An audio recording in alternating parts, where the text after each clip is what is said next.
I want to move now to the upper extremity.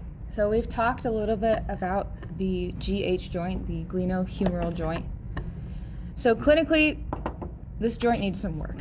So it has a really shallow glenoid fossa, and we have a really large head of the femur, this round, smooth portion here. So when these fit together, they don't fit together so well. This is not a very deep socket, and we do have things like the labrum, the rotator cuff muscles with their tendons that are helping to increase the stability of this joint, but overall it's a really unstable joint with a high degree or a high range of motion. So we do sacrifice some stability. Now this can cause a lot of problems if you play a really intense sport. So a lot of times in baseball we do see a lot of rotator cuff injuries. That's one of the most common types of pathology I see as a personal trainer. So overall, not a great joint, needs improvement, but it does have the advantage of giving us a large range of motion. Now I'm talking about this because there are two more spots on the glenoid area that I want to talk about. So we have up top the supraglenoid fossa, if it's going to focus for us. This guy here. There. Inferiorly, we have the infraglenoid fossa. I've been saying fossa, haven't I? This is going to be our supraglenoid tubercle. Tubercle. Remember, this is our fossa, so we have this little bump here called the tubercle. And then inferiorly, we have the infraglenoid tubercle. Now, I want you to keep these in your back pocket because they will come back during the muscle unit. They are attachment points for some of our muscles. I'm not likely to test you on lab exam 1. So we have so many other lovely bones and landmarks that I could test you on. It's not going to be important for lab exam 1, but we are going to bring it back when we talk about muscles. Okay, so moving on, I'm going to move our scapula out of the way and then get the full picture here of the humerus. So what we're seeing right now is an anterior view of the humerus. Right? This is going to be our proximal end. Down here we have our distal end. So I'm going to keep the ulna and the radius here for context. So let's go through this. Up proximally, up top, we have two tubercles. The lesser tubercle is the one closer to us right now. And then if I tilt this slightly, this is going to be our greater tubercle. So greater tubercle is going to be more lateral. In between the two, I'm going to try to bring this close and focus on it. There we go. So in between our greater and our lesser tubercle is this little notch.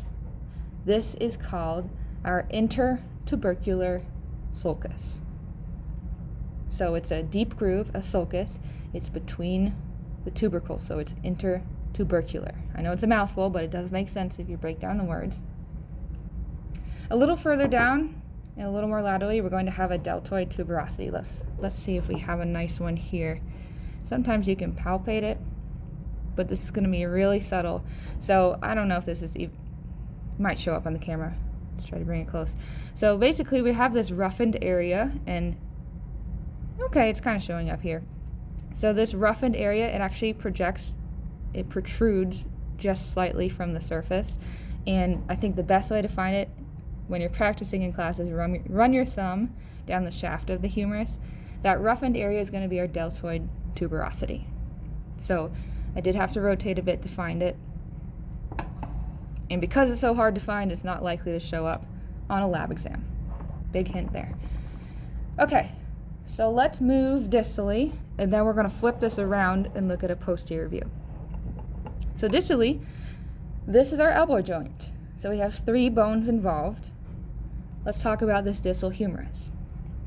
So we have another one of those C words here. We have a coronoid with an N fossa.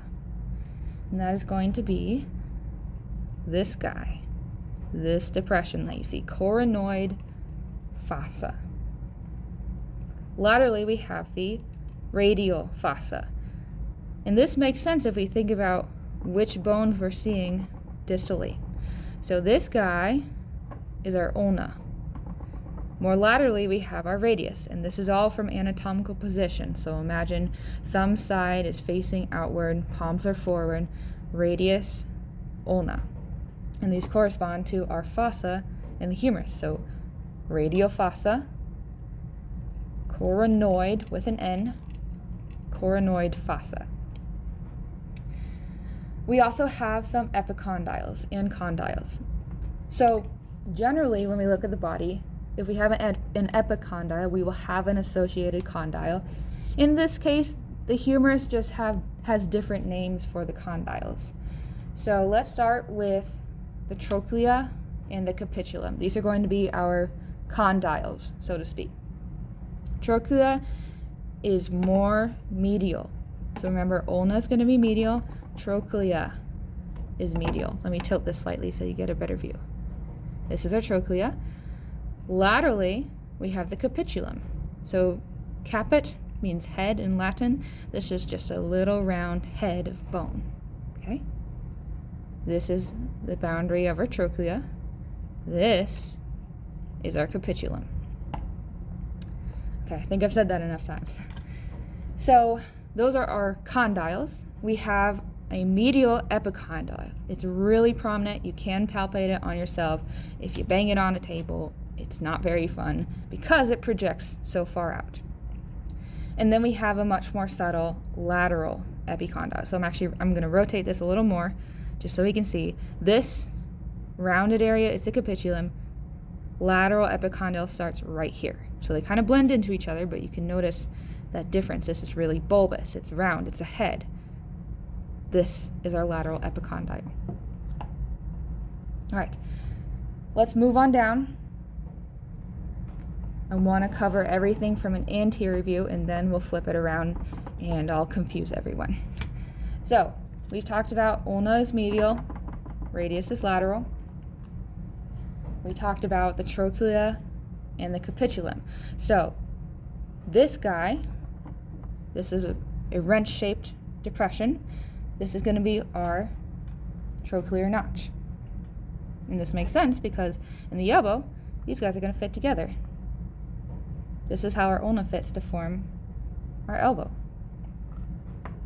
So trochlea, trochlear notch. We have this prominent structure here on the ulna. So this projection is called the olecranon. This is going to fit into the elbow joint. The olecranon is going to form that posterior part of the elbow. Next up, on the other side of our trochlear notch, we're going to have a coronoid process. And now this guy, this process, let me give you a better view here. There we go. Coronoid process, olecranon process.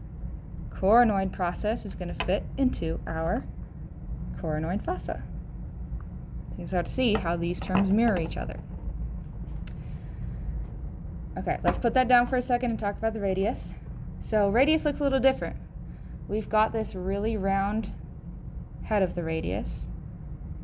Okay, it's got a little depression here, but this is going to be the head. We are going to have a neck. So anytime we have a head, we generally have a neck, a slight narrowing. That's this region we see here. Okay. And then we have a radial tuberosity. So let me put this down. We can see here this bump. That bump is your radial tuberosity, and keep that in your back pocket because it will come back when we talk about muscles. So we've got the head, narrowing in the neck, radial tuberosity. All right, so moving on down. Now we have the distal end. This is towards the wrist and the hand. So this is where the ulna and the radius start to look very similar. Where we had the head of the radius proximally, we now have the head of the ulna distally. So they're opposite of each other in that sense. Both have a styloid process. So this itty-bitty projection you see here is a styloid process of the ulna. And this slightly larger projection is going to be the styloid process of the radius.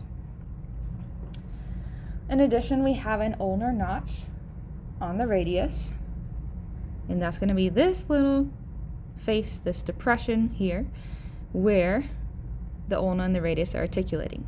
And we'll talk in just a couple weeks about those articulations and what kind of motions they allow us to do, mainly pronation and supination. Okay, let's see if I got everything.